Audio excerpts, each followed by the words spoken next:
Hello and welcome to the Bears and Lions podcast. This is the podcast where we challenge our present by viewing our past. I'm a firm believer that our greatest future lies within the correct view of our past, because when you actually look at it, you're going to see that, you've probably created some form of standard operating procedures, and they've got you exactly where you are today. Now, that's what we're going to be talking about today is S.O.Ps, or standard operating procedures, and how that actually works in real life and what the benefit is to set personal S.O.Ps. Because honestly, they have helped me so much, and I really hope to challenge you in this episode. So we're going to get into it. I really hope you enjoy this conversation, and I'll see you on the other side. All right, so SOPs, what are they? An SOP stands for a standard operating procedure, which is essentially an instruction manual of sorts. It's a very detailed instruction to complete a specific task or even a group of tasks in an efficient manner or even in a consistent manner. So if you think of like a McDonald's worldwide, they have a bunch of standard operating procedures where whether you go to a McDonald's in California, if you go to a McDonald's in Louisiana, or if you go to a McDonald's in South Dakota, you're going to get a similar Big Mac. No matter which one you walk into, if you order a Big Mac, you're going to get a similar Big Mac, and it's going to be consistent across the board. If you walk into a Taco Bell and you order a Crunchwrap Supreme, it doesn't matter what state you're in, you're going to get a similar Crunchwrap Supreme. That's what a standard operating procedure creates, is that consistency of across the board, everyone is running by this procedure to create this, to make it look like this. And what I really appreciate of standard operating procedures is that you can break down a lot of issues by essentially putting them in place. When I worked for Panera Bread, I worked for a franchise of Panera Bread, which all Paneras are under the umbrella of the St. Louis Bread Company. But I worked for Panera Bread for 5 years, and we were franchised out. However, we were audited by the corporate, by the main company, St. Louis Bread Company, that we were following the SOPs to create the baguettes the specific way, or that we were carrying and making the bread bowls the same exact way as they would, or the same exact way as they are on the commercials. The sandwiches, we had to make them a specific way. In fact, even down to how you would put the meat on the sandwich. So we'd have like a ham and bacon sandwich, but it was called fluffing the meat, where you had to fold the deli meat a specific way so it would lift the sandwich up and it would look like it would in the pictures that were all around the restaurant and the pictures that would be all around the commercials. So they would have these standard operating procedures, and I thought it was really cool because when we were training newcomers, we didn't have to say it's up for interpretation. Here's the standard operating procedure, the SOP. Here is the instructions on how to make it, and this is what you could do. So you could bring in 2-3 brand new employees and teach them how to make all the different salads. You could teach them how to make all the different drinks. You could teach them how to make all the different sandwiches and be able to get up to speed rather quickly. So it really made it efficient by having that similar standard operating procedure and the training all around it. Over the last year or so, I've decided to kind of change my mentality. I've gone through a big change. I started the podcast. This podcast has become a accountability to me to make sure that I'm continuing, which I'm going to talk about that in a little bit.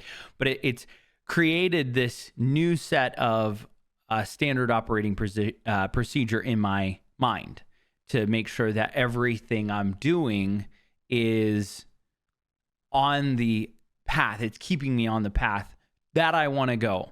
And if you are like me, then there's probably different areas in your life where you're like, I know that this should change. Maybe it's your diet. Maybe it's your exercise or routine. Maybe it's your sleep patterns, right? I used to stay up until 3 a.m., 4 a.m. I'd sleep till like 10 or 11 a.m., sometimes to noon without it batting an eye. And it really got to me as my schedule was changing and things were happening, and I knew I wanted to make a change. And maybe you are at that point where you want to make a change. I would highly encourage SOPs, because one of the best things I've done over the past year has been creating personal SOPs, those personal standard operating procedures, because I've gone through a move. I've also gone through schedule changes. And honestly, these SOPs have given me a clear direction on how to remain positive when things are really difficult. They've provided peace when I've been restless and not sure what was going to happen next. And honestly, it's helped me remain consistent overall. Now, there are times when I haven't been consistent, but the operating procedures bring me back into that consistency. And that's something that I really want to kind of hone in on in this week for you and just challenge you with these, is that if you are in a position where you find yourself ebbing and flowing with the ebbs and flows of life, right? You're going up, you're going down. Sometimes you're high, sometimes you're low. You're not really sure how to accomplish things. You easily get distracted. You want to make a change, but you don't know how, you don't know where to start. Creating standard operating procedures in your life, these SOPs, are actually going to make your life so much better. Now, it does take time to sit down and create these, and I'll go through creating an SOP with you in this podcast. And you can always come back and listen to it. So if you miss something, or if you're not sure, if you have something specific, you can always reach out to me as well on social media. I'd love to talk with you. Real quick, I just want to say thank you for listening to the podcast. A lot of you know I post the audio version on Spotify and iTunes. Some of you may not know that I post the video version of this podcast on YouTube. And in 2024, I'm really focused on building the community engagement as well as the brand of the Bears and Lions podcast. So if you would do me a favor and just really quick, go hit like and subscribe on that YouTube. Share this podcast with a friend. It'll just take you a few moments to share it with your social media, and it would mean the absolute world to me. Thank you so much for listening. Now let's get back to the conversation. So there's four main things that I feel like are super important when creating an SOP. It's first, you've got to define what you actually want. You've got to define your goal. You've got to define your objective, and you need it to be clear, right? So take Panera Bread, for example. We wanted to make the bacon turkey Bravo look exactly like the picture every time. Therefore, that was our goal. So we would train it, we would teach it, we would set the standard operating procedure, we would have all the ingredients the exact same way, and then we would stack it so that it looked like the picture every single time. We would define that's the objective, is to make the bacon turkey Bravo exactly like it always looks. So in your life, what does that look like? Well, what are your goals? Defining your goals. Well, I want to go back to school. Okay, that's broad. Okay, I want to go back to school and I want to study art. Okay, that's a little bit more specific. Okay, I want to go back to school and I want to study digital art for graphic design because I feel like that's where the world is going. Okay, that's even more specific. Now let's get it even more. What are the objectives that you want to achieve in going back to school? Okay, that might be, I want to go back to school to study art and graphic design so that I can eventually work with a marketing firm as their graphic designer. Okay, that is a tangible goal. Now you've boiled it down to what you're actually pursuing at a macro and a micro level, because you want to make sure that you don't just have a vague thing. I think that's one of the things that I've struggled with my entire lives is I've had these grandiose plans, but I've kept them so vague that I actually didn't know how to pursue specifics. I just knew I'm going to do great. And as an example, it was like when I started working out, I didn't have any specific goals. I was like, I want to work out. Okay, great. What I found myself doing is I would work out just very minimal, and I would just do it to do it. And then I would say, oh, this is great. However, my body didn't feel good after a workout, not because I was working hard, but because I wasn't working hard enough, because I wasn't working towards something specific. I would just go and that was it. So I lost a little bit of weight right at the beginning, and then I actually started gaining weight back because I didn't change anything else, because I wasn't pursuing anything, and I was just vague in the fact that I was working out. Even though I was still going 5 times a week, I wasn't doing anything specific that would help tone up or changing my diet or anything like that along it. I was just like, oh, I work out, so I could say I worked out. So you have to define your goals, and you have to be very specific about your goals. The second thing is find your why. Find why you want to do this, right? And this is a part of defining the goals and getting very specific, but why? Why does it matter? I want to go back to school to study art so that I can become a graphic designer for a marketing firm. Why? So that I can make enough money to purchase a house, so that I can make enough money, or that I can leave the job I'm in, or so that I can afford to buy a ring, that I can afford to buy a new car, so that I can afford to move out of my parents' house. Whatever your goal is, you need to define your why. That way there's some value to it. There's some cost to it. There's something that you're putting on the line and saying, this is why I'm doing it. It's not just because, this is why I'm doing it. Then you need to define who it impacts and how it impacts them, right? And this, I think, is very important, because if you're anything like me, right? If you're anything like me, then you'll happily drop things that you need to do for you to do things for others, right? You'll easily be distracted. So one of the things that I've started to do is defining how things for me actually impact others that I care about. And that makes it pretty much more about them than it is about me, or as much about them as it is for me. And this makes it a lot harder for me to say no to those things on the days I don't feel like doing it. So I'll give you an example. I have started waking up early, working out, and I've started doing cardio at night. So I lift in the morning and I do cardio at night before I go to bed. And thankfully, my apartment has a gym, so I can just go run on the treadmill or go hit the elliptical for 30 minutes before I, get ready for bed. Why am I doing that?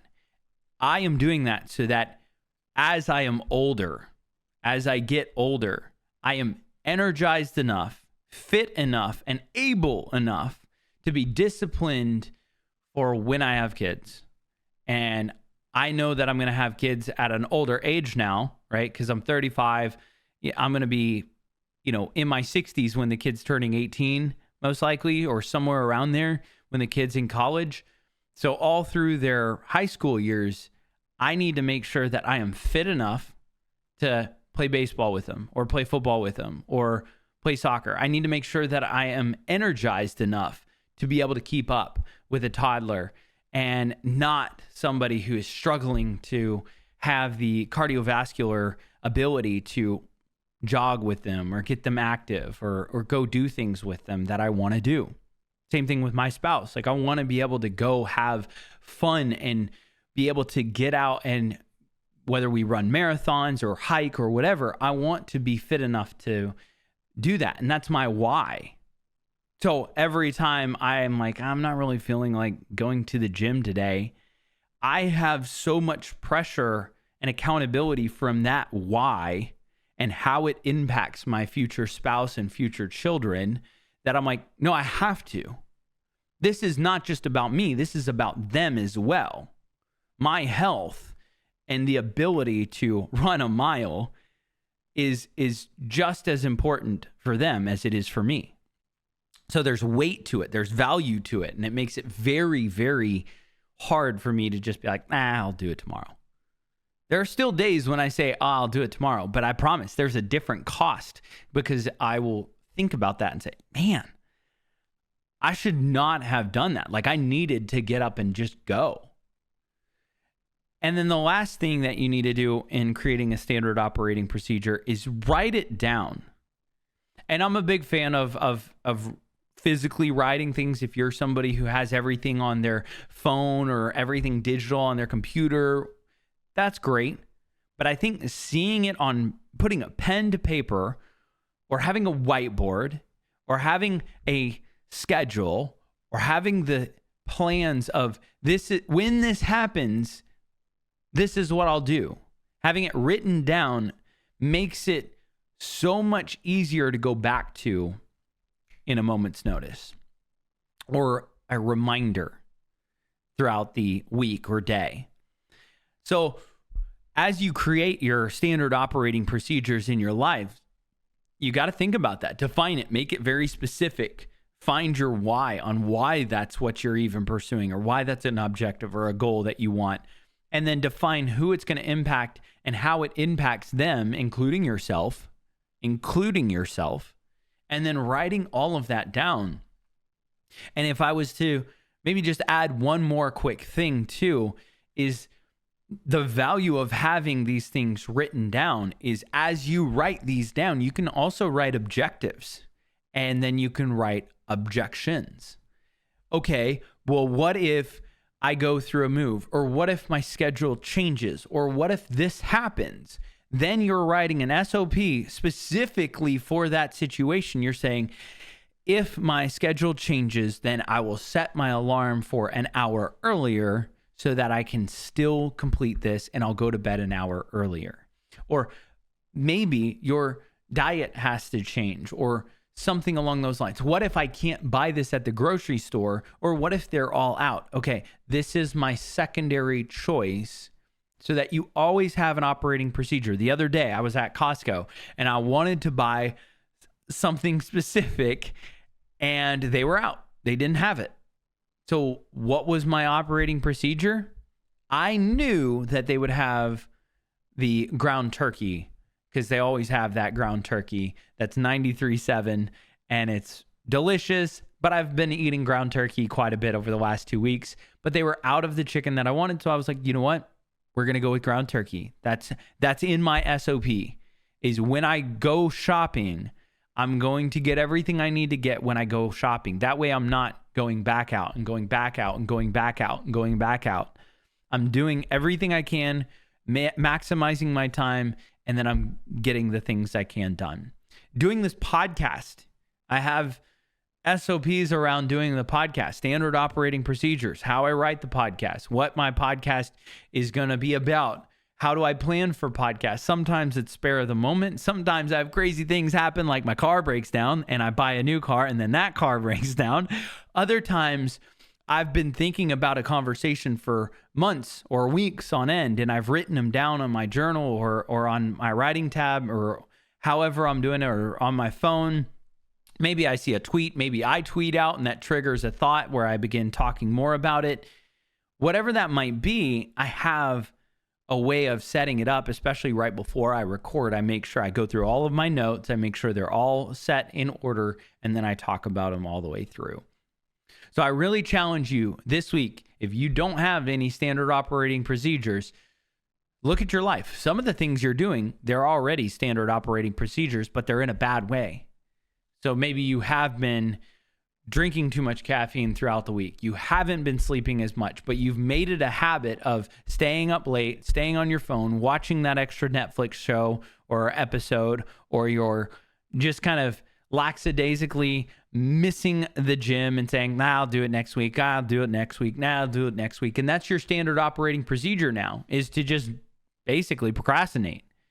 So if you need to set some of those, I hope that you will challenge yourself and write these down. And I hope that you'll go back through on this podcast and be able to recognize what it takes to create these, and that you'll start seeing some fresh growth over the next few months. That's going to do it for this conversation. I appreciate you all so much. If you want to find me on my socials, you can hit me up on X, which is formerly known as Twitter, at Kyle Vaught. That's KYLEV as in Victor ATT. I'm also on Instagram at Kyle_Vaught. And I'd love to connect with you. Of course, if there are any topics that you want me to talk about, you can shoot me a DM there. I'd love to connect and do some research or maybe talk about something specific for you. But for everybody, I hope you have a wonderful week. Remember to give grace, show love, and as always, stay stellar. Peace.